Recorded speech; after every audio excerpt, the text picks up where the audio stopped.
তাহলে আপনার কি মনে হয় যে খালেদা জিয়া এখন এই মুহূর্তে জীবিত নেই? আমার বিশ্বাস উনি জীবিত নয়। এবং সরকার কেন এটি ডিক্লিয়ারেশনে দেরি করছে, ভিতরে উদ্দেশ্য যদি আপনি আপনি ব্যাখ্যা করার চেষ্টা করেছেন, যদি একবার বলেন এক বাক্যে। সেটা দুটি কারণে সরকার করছে। একটি হলো তার নিজের কতটুকু থ্রেট হইতে পারে ডিক্লেয়ার করলে পরে, এটার।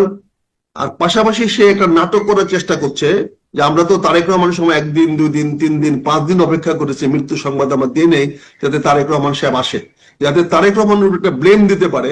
এই জন্য সরকার সেই উদ্দেশ্য এই জিনিসটা ধামাচাপা দেওয়ার চেষ্টা করছে। খুব যে হবে এটা সরকার বুঝে গেছে বলে দেখেন তার মৃত্যুর আগে, মানে শেষ পর্যায়ে এসে ওনাকে বিশেষ গুরুত্বপূর্ণ ব্যক্তি বলে ঘোষণা করেছে, যাতে ওনার চারপাশে ওনার একটা বলয়, নিরাপত্তা বলয় তৈরি করা যায়, যেখানে হাসপাতাল নিরাপদ থাকলো, সরকার নিরাপদ থাকলো। তাকে হাসপাতালে চিকিৎসা দেওয়া না কারণে, তাকে নির্যাতিত করার জন্য, তাকে কারারুদ্ধ করে রাখার জন্য তার শাস্তি অবনীত হয়েছে।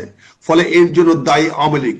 এই নেগেটিভটা, এই যদি আপনার বিবরণটা, যেটাকে আমরা আজকে কি বলা হয় ন্যারেটিভ, এই ন্যারেটিভটা যদি বাংলাদেশের মানুষকে সামনে তুলে ধরা যায় স্পষ্টভাবে, তাহলে রোষটা কার দিকে যাবে?